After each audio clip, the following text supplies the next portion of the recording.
کوئی الہ نہیں. ہر نبی نے یہ مسئلہ بیان کیا. تو یہ مسئلہ چونکہ اللہ کے نزدیک سب سے زیادہ پسندیدہ ہے. یہ پتہ ہے نا آپ کو کیوں پسندیدہ ہے؟ اسی مسئلے کے لیے تو زمین و آسمان بنائے گئے.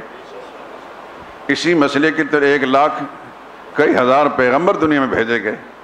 تو اللہ کو سب سے زیادہ پیارا مسئلہ یہی ہے. کیا ہے؟ اللہ ہی الہ ہے اور کوئی الہ نہیں. اس کو ایسا رٹ لینا کہ آپ قدم قدم پر جب بولیں تو یہی مسئلہ سمجھیں. اللہ ہی الہ ہے اور کوئی الہ نہیں. لا الہ الا اللہ کا یہی معنی ہے. اللہ ہی الہ ہے اور کوئی الہ نہیں. تو یہ وجہ ہے اس سورہ مبارکہ کی ترجیح دینے کی. اس کی جو آخری آیت، آیت نمبر 90 ہے، اس کا دوسرا حصہ ہے انہم کانوا یسارعون فی الخیرات. یہ جتنے بھی انبیاء گزرے ہیں یہ پاک باز لوگ، ان کی صفت یہ تھی یسارعون فی الخیرات، یہ لپک لپک کر ایک دوسرے سے سبقت اختیار کر کے نیکیوں میں بڑھتے تھے. اور دوسری بات وَيَدْعُونَنَا رَغَبًا وَرَهَبًا، رنج کی حالت ہوتی تھی یا خوشی کی حالت ہوتی تھی، ہر حال میں ہم سے ہی مانگتے تھے، ہمیں ہی پکارا کرتے تھے. یہ جو جملہ ہے، اس جملے کو میں نے ہدف بنا کر، ماٹو بنا کر اس پر میں گفتگو کر رہا ہوں کہ ہر نبی نے ہر مشکل میں، ہر راحت میں، ہر کیفیت میں کس کو پکارا؟ صرف اللہ ہی کو پکارا. تو انبیاء کرام ہمارے مقتدا ہیں کہ نہیں؟ شک ہے کوئی؟ ہمارے مقتدا کون ہیں؟ انبیاء کرام. بولو اونچی آواز سے. انبیاء کرام علیہم السلام. ہمارے رہنما کون ہیں؟ انبیاء کرام علیہم السلام. ہمارے پیشوا کون ہیں؟ انبیاء کرام علیہم السلام. جب وہ ہمارے رہنما ہیں، مقتدا ہیں، پیشوا ہیں، تو ان کا کام کیا تھا؟ یدعوننا رغبا ورہبا، ہر حال میں ہمیں ہی پکارا کرتے تھے. تو جب وہ ہمارے مقتدا ہیں تو پھر ہم اللہ ان کا طریقے کو چھوڑ کر کسی اور کو پکارنا شروع کر دیں تو وہ پھر ہم نے ان کی پیروی اختیار کی. ان کی زندگی سے ہمیں کیا سبق ملتا ہے؟ کہ صرف اللہ ہی کو پکارو، اللہ ہی الہ ہے اور کوئی الہ نہیں.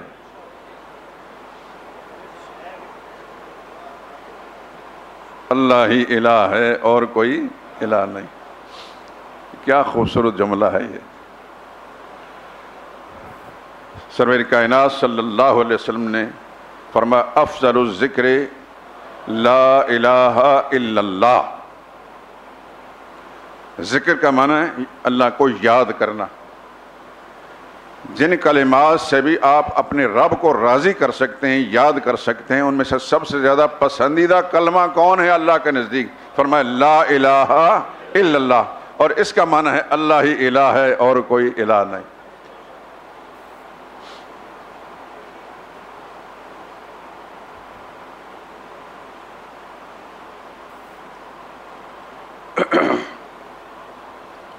میں انبیاء کرام علیہم السلام کی دعوت تبلیغ کے لیے جو قرآن کریم نے الفاظ استعمال کیے ہیں،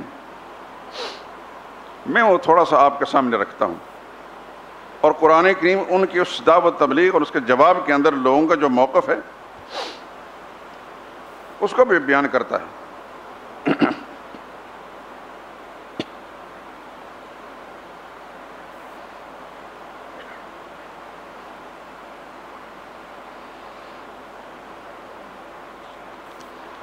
تیئیسویں پارے میں سورہ صافات.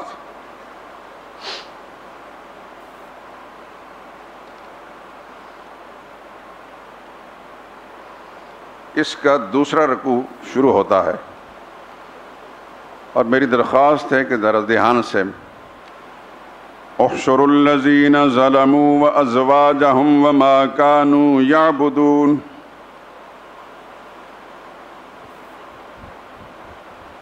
جمع کرو، یہ قیامت کا منظر ہے. اللہ فرمائیں گے جمع کرو ان مشرکوں کو اور ان کے جوڑوں کو اور جن جن کی یہ پوجا کرتے تھے ان کو بھی اکٹھا کر کے لاؤ. فَهْدُوهُمْ إِلَى صِرَاطِ الْجَحِيمِ، پھر ان کو جہنم کے راستے پر چلا دو. وقفوہم، اللہ فرمائیں گے ذرا ٹھہرو، روکو ان کو، ذرا ان سے پوچھنا ہے. انہم مسئولون، ان سے کچھ پوچھنا ہے، ان سے کچھ پوچھنا ہے. توجہ ہے کہ نہیں؟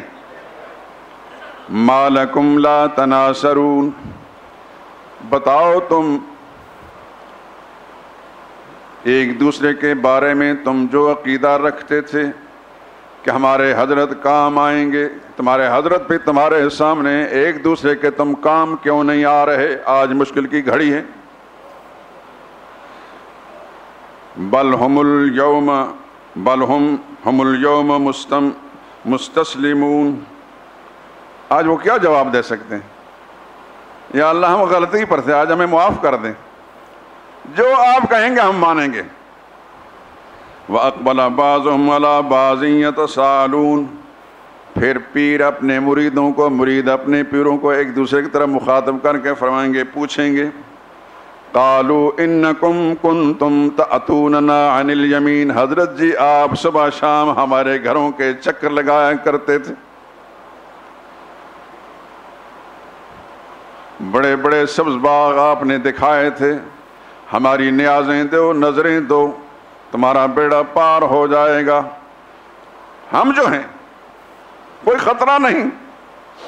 قالوا، وہ جواب، وہ بھی پھنسے ہوئے ہیں. بل لم تکونوا مؤمنین، بدبختو تم خود ہی سیدھے راستے پر آنا نہیں چاہتے تھے. تم سیدھے راستے پر آتے تو تمہیں سے مشکل نظر آتا تھا، تم انڈائریکٹ جنت میں پہنچنا چاہتے تھے. وما کان لنا علیکم من سلطان، ہم نے تم کو بہکایا ضرور لیکن تم پر زبردستی نہیں کی. بل کنتم قوما طاغین، تم خود گمراہ تھے. فحق علینا قول ربنا، آج ہم بھی خدا کے عذاب میں گرفتار ہیں، تم بھی عذاب میں گرفتار ہو. انا لذائقون، ہم دونوں نے اللہ کے عذاب کو چکھنا ہے. فاغویناکم انا کنا غاوین، ہم خود گمراہ تھے، تم کو بھی گمراہ کرتے رہے. فانہم فی العذاب یومئذ مشترکون، اللہ فرماتے ہیں یہ سارے کے سارے اللہ کے عذاب میں اکٹھے ہوں گے. انا کذالک نفعل بالمجرمین، ہم مجرموں کے ساتھ ایسا ہی سلوک کرتے ہیں. یہ کون مجرم؟ یہ ہے جملہ. انہم کانوا اذا قیل لہم لا الہ الا اللہ یستکبرون، یہ وہ بد نصیب ہیں جب ان کے سامنے کلمے کی دعوت آتی تھی تو بگڑ جایا کرتے تھے. جب انہیں کہا جاتا کہ اللہ ہی الہ ہے اور کوئی الہ نہیں تو یہ وہاں سے اکڑ کر بھاگ جایا کرتے تھے. وَيَقُولُونَ، اور یہ کہتے جاتے تھے، اِنَّا لَتَارِكُوا آلِهَتِنَا لِشَاعِرٍ مَجْنُونَ، ہم اپنے حضرتوں کو چھوڑنے کے لیے تیار نہیں. یہ تو دیوانہ ہے جو ہمارے سامنے ایسا مسئلہ بیان کرتا ہے. یہ اللہ کا عذاب، یہ پوری تفصیل آپ کا سامنے آ گئی سورہ صافات کے حوالے سے. پکارنے والے اور جن کو پکارا گیا سب خدا کے عذاب میں پھنسے ہوئے. کیوں؟ انہم اذا قیل لہم لا الہ الا اللہ، جب ان کے سامنے لا الہ الا اللہ رکھا جاتا کہ اللہ ہی الہ، اس کے سوا کوئی الہ نہیں، یستکبرون، اسی وقت تکبر کرتے ہوئے اکڑ کر بھاگ جایا کرتے تھے. اور لا الہ کی دعوت دینے والے کو کہتے یہ پاگل ہو گیا ہے. یہی رسول اللہ صلی اللہ علیہ وسلم کے ساتھ کیا گیا اور ہر زمانے میں ہر نبی کے ساتھ یہ سلوک کیا گیا، اور نبیوں کے بعد بھی آج بھی. اگر پاگل نہیں کہتے تو وہابی تو کہتے ہی ہیں.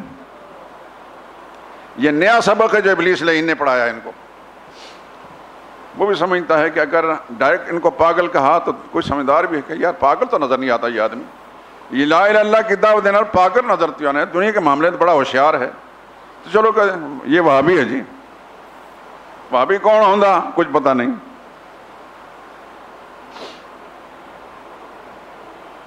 ہمارے علاقے میں آپ نے نام سنا ہوگا، یہ تربیلا ڈیم جو ہے اس سے پیچھے دربند، امب دربند، انگریزوں کے آنے سے پہلے یہاں ریاست تھی. یہ ریاست سوات تھی، ریاست دیر، ریاست چترال، ریاست دربند، مختلف حکمران ہوتے تھے، ریاست قلات۔ یہاں ایک نواب صاحب تھے، ان نواب صاحب کے ایک امام تھے، خطیب تھے۔ تو نواب صاحب سے امام صاحب، خطیب صاحب کی تنخواہیں، مراد جو چیز آتی تھی، حسن اتفاق سے نواب صاحب کہیں گئے ہوئے تھے تو پیچھے سے ان کارندوں نے ان کو کچھ چند مہینوں تک ان کا مشارہ نہ دیا۔ اب گھر کے جب اخراجات بند ہوئے، پریشان ہوئے، اب وہ ایک ہندو اس زمانے میں ہوا کرتے تھے، ہندو سے سودا لیا کرتے تھے، ادھار کافی چڑھ گیا۔ اب ہندو نے تقاضا شروع کر دیا کہ مولانا اتنے مہینے ہو چکے ہیں آپ نے پیسے نہیں دیے۔ انہوں نے کہا نواب صاحب ہیں نہیں، تو میں جب وہ آئیں گے تو دے دوں گا۔ اب چھوٹا دکاندار جو ہے وہ کتنا عرصہ انتظار کر سکتا ہے؟ اب اس نے تقاضا جب شروع کیا، نیا سودا دینا بند کر دیا۔ وہ جو مولوی صاحب تھے، پتہ نہیں کس نے اس کو سبق سکھایا یا خود دل میں خیال آیا، اس نے لوگوں کو کہا بھائی وہ فلان کو نتھو رام یا کچھ نہ کہ وہ وہابی ہو گیا ہے۔ لوگوں نے اسے سودا لینا بند کر دیا۔ توبہ توبہ توبہ، وہابی ہو گیا ہے۔ جب تک وہ ہندو تھا کسی کو برا نہیں لگتا تھا، لیکن وہابی کا لفظ آتے ہی لوگوں نے اسے منہ پھیر لیا اور سودا لینا بند کر دیا۔ 2-3 دن تک لوگ کوئی دکان اس کے پاس جو روزانہ کے معمول کے گاہک نہ آیا۔ وہ پریشان ہوا کہ صبح سے شام تک بیٹھا رہتا ہوں، گاہک نہیں آتا۔ کسی نے کہا کہ مولوی صاحب نے کہہ دیا کہ نتھو رام وہابی ہو گیا۔ اس نے مولوی صاحب کو جا کر ہاتھ جوڑے کہ وہ اگلا سارا قرضہ معاف کرتا ہوں میں، خدا کے لیے اعلان کر دیں کہ نہیں میں وہابی نہیں، میں سنی ہو گیا ہوں۔ تو یہاں کس نے دیکھنا کہ وہابی کون ہوتا ہے اور کون نہیں ہوتا؟ ہندو ہے تو نفرت نہیں، لیکن وہابی کا لفظ آتے ہی پھر ہماری قوم کی رگ رگ کے اندر جہالت موجود ہے۔ ہماری جہالت جو ہے دین کے اعتبار سے ہمارے خون میں شامل ہو چکی۔ تو ابلیس لعین بڑا چالاک، بڑا ہوشیار، بڑا ماہر سیاستدان ہے، بزرگ سیاستدان۔ ہر زمانے کے ہتھ کنڈے اس کو معلوم ہیں۔ پہلے زمانے میں تو شاعر اور مجنون کہلاتا تھا، اس زمانے میں وہابی کہلاتا ہے۔ وہابی کہا نہیں تو سارے بھاگے نہیں۔ ہمارے کئی نوجوان ساتھی جو مختلف علاقوں کے اندر مساجد کے امام اور خطیب ہیں، بتاتے ہیں بات تو انہیں چونکہ اللہ کی توحید کی کرنی ہے، نبی کریم صلی اللہ علیہ وسلم کی سنت کرنی ہے، وہ ڈنڈی نہیں مار سکتے۔ انہوں نے اساتذہ سبق یہ پڑھا ہے، قرآن سمجھ میں آیا ہے، مشہور کر دی یہ وہابی ہیں۔ کہتے بہت کم لوگ نماز پڑھنے آتے ہیں۔ ہم نے کوشش بھی کی کہ ان کے بچوں کو قرآن کریم پڑھائیں، مفت پڑھاتے ہیں، لیکن بچوں کو ہمارے پاس نہیں بھیجتے، یہ وہابی ہیں۔ ہمارے تبلیغی جماعت کے ساتھی بے ضرر لوگ ہیں، کلمہ نماز کی دعوت دیتے ہیں، اس کے سوا اور کوئی بات بھی نہیں۔ ہمارا ایک عزیز کراچی میں رہتا ہے نوجوان، وہ 1 سال کے لیے چل رہا ہے پیدل جماعتوں کے اندر، اور اس کو چونیاں اور قصور لے کر سیالکوٹ تک یہ علاقہ پورا سال اس علاقے میں گزارنا ہے۔ پچھلے ہفتے وہ یہاں ملنے آئے، یہ محمود بوٹی بند کے پاس ٹھہرے ہوئے تھے۔ کل پرسوں کی رپورٹ یہ ہے کہ شادرہ سے آگے ونڈالہ روڈ پر کہیں تو اس شمالی علاقے میں کسی مسجد میں گئے اور مسجد والوں نے ان کو مارا بھی اور ان کے بستر باہر پھینک دیے۔ یہ بھی عجیب لوگ ہوتے ہیں، ان کو کبھی کبھی میں کہا کہ یہ لسوڑے ہیں، لسوڑے سے جان چھڑاؤ، جب لسوڑا آپ اس کو پھینکنے وہ آپ سے چمٹے گا۔ یہ ہمارے تبلیغی جماعت کا ساتھی لسوڑے ہوتے ہیں، یہ بھی چمٹ جاتے ہیں۔ وہ مولوی صاحب نے اس کے بستر باہر پھینکے، مسجد کے باہر سڑک کے اوپر بیٹھ گئے، وہاں بیٹھ کر اپنی تعلیم کرنے لگ گئے۔ لوگوں نے کہا کہ یہاں کیوں بیٹھے؟ کہنے لگے مولانا صاحب جو ہمیں مسجد میں نہیں چھوڑتے۔ اور وہ مولانا صاحب شاید زیادہ با اثر تھے، محلے کے لوگ سمجھتے بھی تھے کہ یہ ظلم ہوا ہے، لیکن جرأت کے ساتھ بات نہیں کر سکتے تھے۔ پھر کوئی آدمی آیا باہر سے، سمجھدار آدمی، اس نے مولانا سے بات کی، وہ پھر بگڑ گیا، اس نے کہیں پولیس کو اطلاع دے دی۔ وہ تھاندار کوئی سمجھدار آدمی تھا، کوئی بندے دا پتر سے، وہ آیا، اس مولوی صاحب سے پوچھا کہ یہ مسجد تو اللہ کا گھر ہے، تم ہر مسلمان آ سکتے ہیں۔ اس نے کو آئیں بائیں شائیں کی، تھاندار صاحب نے اس مولوی صاحب کو پھینٹی لگائی کہ تیرے پیو دی مسجد ہے۔ جب اس کو پھینٹی لگائی تو اس نے کہا جی اچھا اب آنے کی اجازت دیتا ہوں، آ جائیں۔ پھر 2-3 دن وہ رہے۔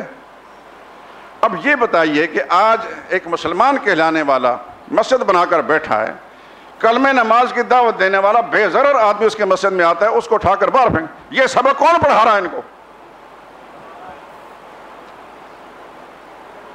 اس سے کیا حاصل کرنا چاہتے ہیں؟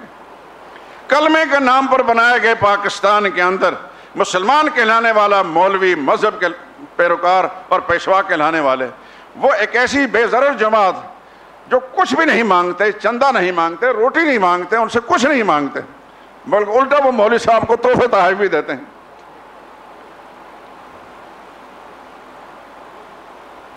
تو ابلیس ہر زمانے میں اپنے کارندوں سے یہ کام لیتا رہا۔ سب سے زیادہ ابلیس کو بری بات جو لگتی ہے، ابلیسی مشن کے راستے میں سب سے بڑی جو رکاوٹ ہے وہ یہ لا الہ الا اللہ والے۔ اب پورا قرآن پڑھ لے آئیے، ہر نبی کی دعوت میں لا الہ الا اللہ ہے، اور ہر نبی کو پریشانی بھی اٹھانی پڑی اسی مسئلے کی وجہ سے، مار بھی کھانا پڑی اسی مسئلے کی وجہ سے۔ میں نے نمونے کے طور پر آپ کے سامنے ایک چیز بیان کر دی، انہم کانوا اذا قیل لہم لا الہ الا اللہ یستکبرون۔ جب ان کے سامنے لا الہ الا اللہ کا مسئلہ بیان کیا جاتا تو فوراً بگڑ جاتے تھے۔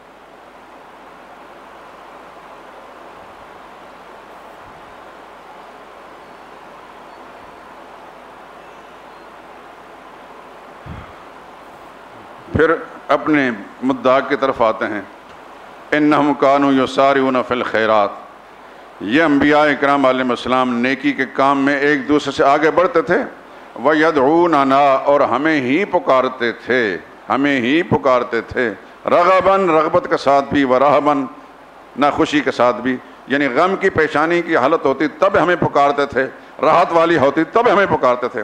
ایسا نہیں ہوتا تھا کہ مصیبت میں آئے تو پھر مسجد میں آ گئے، وظیفے پوچھنے شروع کر دیے، مشکل حال ہوئی تو پھر خدا کو بھول گئے۔ اللہ فرماتے ہیں خوشی کی حالت ہو یا ناخوشی کی حالت، ہر حال میں ہمیں ہی پکارا کرتے تھے۔ ہمیں انبیاء اکرام علیہ السلام کا اسوہ حسنہ، اس سے کیا سبق ملتا ہے کہ ہم بھی ہر حال میں صرف اللہ ہی کو پکاریں۔ پکار کے لائق کون ہے؟ اللہ ہی کی ذات ہے۔ زکریا علیہ السلام نے اولاد کی ضرورت پڑی تو کس کو پکارا؟ قرآن، وَزَكَرِيَّا إِذْ نَادَى رَبَّهُ رَبِّ لَا تَذَرْنِي فَرْدًا وَأَنْتَ خَيْرُ الْوَارِثِينَ۔ اللہ کے پاک پیغمبر اولاد گھر میں نہیں، 100 سال کی عمر کو پہنچ گئے، دل نہیں چاہتا ہوگا کہ میرے گھر میں بیٹا ہو؟ چاہتا ہوگا۔ بیوی 80 سال سے زیادہ ان کی عمر ہو گئی، اہل تاریخ نے لکھا کہ 86 سال کی عمر میں تھی، زکریا علیہ السلام 100 سال کی عمر کی۔ آخر زکریا علیہ السلام کو یہ ضرورت کیوں پیش آئی؟ سورہ مریم کے اندر کچھ اس کے اشارات ہیں۔ ضرورت اس لیے پیش آئی کہ زکریا علیہ السلام نے دیکھا کہ میرے قبیلے اور خاندان کے کچھ لوگ ایسے ہیں جن میں صاحبزادگی کی کیفیت کچھ اس انداز سے پنپ رہی ہے کہ آگے چل کر انہوں نے کوئی پیری مریدی کا سلسلہ شروع کر لینا ہے، کوئی خانقاہ قائم کر دینی اور وہاں شرک کے دروازے کھول دینے۔ اس بات سے پریشان ہوئے زکریا علیہ السلام، پھر اللہ سے دعا مانگی، رب لا تذرنی فردا وانت خیر الوارثین، یا اللہ مجھے تنہا مت چھوڑ، تو سب سے بہتر وارث ہے۔ زکریا علیہ السلام نے کس کو پکارا؟ آپ سوچ کر کہہ رہے ہیں یا ویسے کہہ رہے ہیں؟ پھر کہیں، پھر سوچ کر میں آپ سے پوچھوں گا، زکریا علیہ السلام کون تھے؟ کسی مسجد کے مولوی تھے؟ کسی مدرسے کے مدرس تھے؟ کسی خانقاہ کے پیر تھے؟ کیا تھے؟ اللہ کے عظیم پیغمبر علیہ الصلاۃ والسلام کیا مجبوری تھی ان کو؟ پریشانی کیا تھی؟ گھر میں اولاد، تو یہ کون سی مشکل کام؟ پیر جب ہر ایک کو اولاد دے سکتے ہیں، زکریا علیہ السلام اپنے گھر میں اولاد کیوں نہیں لائے بھائی؟ آپ کے پاکستان کے، ہندوستان کے، بر صغیر کے پیروں کے پاس تو اولاد دینے کا ایک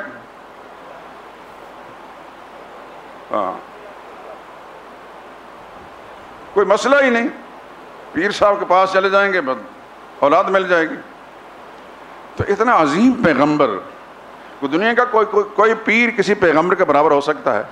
ایمانداری سے بتائیں، ڈر کے نہیں، سوچ سمجھ کر۔ کوئی پیر، کسی نبی اور کسی پیر کے درمیان کتنا ایک فاصلہ ہوتا ہے؟ 19-20 کا فرق ہوتا ہے؟ زمین و آسمان کا فرق بھی تھوڑا ہے، اس سے بھی زیادہ ہوتا ہے۔ کہاں امتی اور کہاں پیغمبر؟ عام امتی تو صحابی کے گرد پا تک نہیں پہنچ سکتا، اور سارے امتی اور سارے شہید اور ولی مل کر اور صحابہ مل کر بھی کسی نبی کی گھر تک نہیں پہنچ سکتے۔ تو عظیم الشان پیغمبر ہیں زکریا علیہ السلام، تو گھر میں اولاد نہیں۔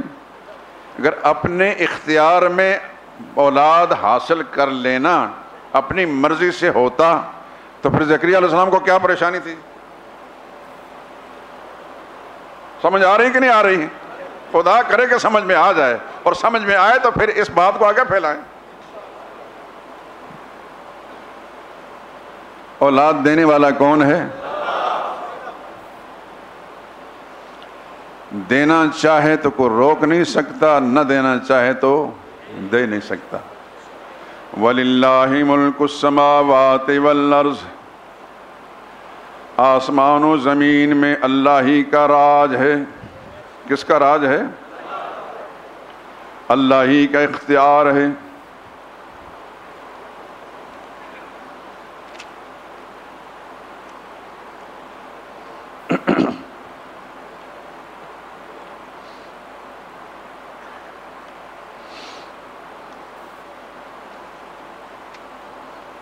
یَهَبُ لِمَن یَشَاءُ إِنَاثًا، وہ جس کو چاہے بیٹیاں ہی بیٹیاں دے دے۔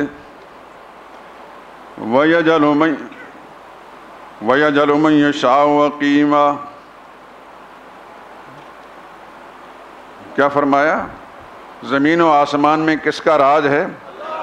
اللہ ہی کا راج ہے۔ یَهَبُ لِمَن یَشَاءُ إِنَاثًا، جس کو چاہے بیٹیاں ہی بیٹیاں دے دے، بیٹا نہ ہو۔ وَيَهَبُ لِمَن یَشَاءُ الذُّکُورَ، اور جس کو چاہے بیٹے ہی دے دے، ایک بیٹی بھی نہ ہو۔ اَوْ يُزَوِّجُهُمْ ذُكْرَانًا وَإِنَاثًا، اور اس کی مہربانی کا تقاضا ہو تو جوڑے جوڑے دے دے۔ وَيَجْعَلُ مَن یَشَاءُ عَقِیمًا، اور جس کو چاہے بانجھ بنا دے، بے اولاد بنا دے۔ انہو علیم قدیر، آخری جملہ بڑا جی، انہو علیم قدیر۔ یہ سارے کام، کسی کو بیٹیاں، کسی کو بیٹے، کسی کو جوڑے اور کسی کو بانجھ، یہ کیوں؟ انہو علیم، وہ سب کچھ جاننے والا ہے، وہ جانتا ہے کہ کس کو کیا دینا پسندیدہ ہے اور کیا نہیں، کس کے لیے کیا چیز مفید ہے اور کیا نہیں۔ قدیر، قدرت والا ہے، وہ جو چاہے کر سکتا ہے۔ قرآن نے کیا بتایا کہ اولاد کس کے اختیار میں ہے؟ اللہ نے نبی کو بھی اختیار نہیں دیا۔ دوسرے کو اولاد دینا تو درکنار، اپنے ہاں بھی اولاد نہیں پیدا کر سکتے۔ اس لیے زکریا علیہ السلام نے اولاد کے لیے پکارا، رب لا تذرنی، رب میرے داتا مجھے تنہا مت چھوڑ، تو سب سے بہتر وارث ہے۔ فاستجبنا لہ، ہم نے ان کی پکار کو فوراً قبول کر لیا۔ قرآن قصوں کی کتاب ہے، قصہ سنا دیا۔ قرآن نے یہ قصے کیوں بیان کیے کہ تم بھی زکریا علیہ السلام کو اپنا مقتدا اور پیشوا سمجھتے ہو، تمہیں بالفرض ضرورت پیش آئے تو تم نے بھی یہی طریقہ اختیار کرنا ہے۔ فاستجبنا له، ہم نے ان کی مراد پوری کر لی، دعا سن لی۔ ووہبنا له یحییٰ، ہم نے فوری طور پر ان کو بیٹا عطا کیا، بیٹے کا نام بھی ہم نے تجویز کیا۔ سورہ مریم کے اندر آتا ہے زکریا علیہ السلام اللہ کی عبادت کے لیے عبادت خانے میں تھے،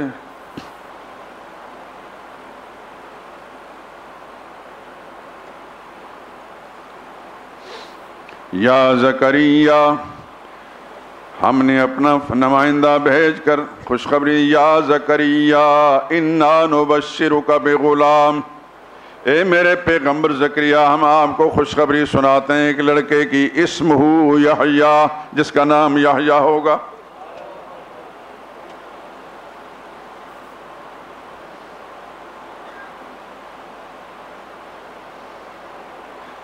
زکریا علیہ السلام نے اولاد کے لیے کس کو پکارا؟ مجھے اور آپ کو کیا سبق ملتا ہے کہ ہم بھی ہر مشکل میں صرف اللہ ہی کو پکاریں۔ اگر ہم زکریا علیہ السلام کو اپنا مقتدا سمجھتے ہیں تو پھر ہمارے لیے بھی یہی ہے کہ اپنی ہر مشکل میں اللہ ہی کو پکاریں۔ یدعوننا رغبا ورہبا، یہ ہمیں ہی پکارا کرتے تھے۔ انبیاء کا مشن یہ سبق دیتا ہے امت کے ہر فرد کو کہ جب بھی مشکل درپیش ہو صرف اللہ کے دروازے پر دستک دو، وہ دروازہ ایسا ہے جہاں سے کوئی نامراد نہیں ملتا۔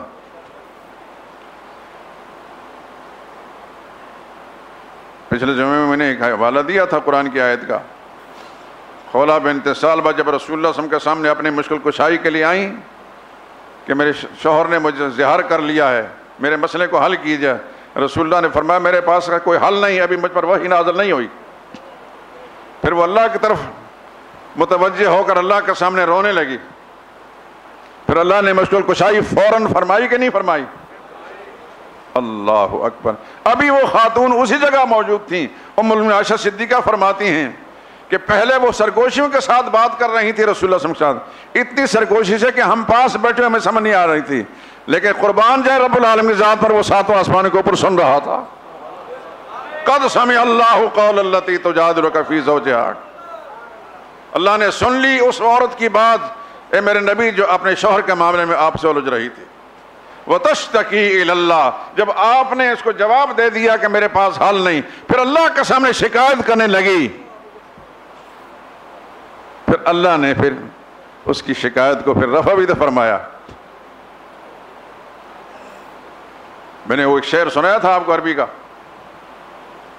کسی شاعر نے اس کو یوں اپنی زبان میں تعبیر کیا ہے، یا من یرا ما فی الضمیر ویسمع، اے وہ میرے داتا جو سینوں کے اندر چھپے ہوئے رازوں کو بھی جانتا ہے اور پکاروں کو بھی سننے والا ہے۔ مالی سوا قرعی لبابک حیلۃ، اے اللہ میرے سوا تیرے دروازے پر دستک دینے کے کوئی اور ذریعہ باقی نہیں رہا۔ وَلَئِن رَدَدتَّ فَأَيَّ بَابٍ أَقْرَعُ، اگر تو نے بھی مجھے اپنے دروازے سے نامراد اور ناکام لوٹا دیا تو پھر بتا میں کس دروازے پر جا کر دستک دوں۔ تو اللہ نے پھر مراد پوری کی کہ نہیں کی؟ یہی ایک دروازہ ہے جہاں سے کوئی نامراد اور ناکام نہیں لوٹتا، اس لیے کہ وہ علی کل شیء قدیر ہے، علیم بذات الصدور ہے، دلوں کے اندر چھپے ہوئے رازوں کو جاننے والا ہے، دلوں کی دھڑکن کو جاننے والا ہے، کس کی کیا مراد ہے وہ جانتا ہے، اور پھر اس کی مراد کا پورا کرنے کی طاقت بھی رکھتا ہے، مجبور نہیں۔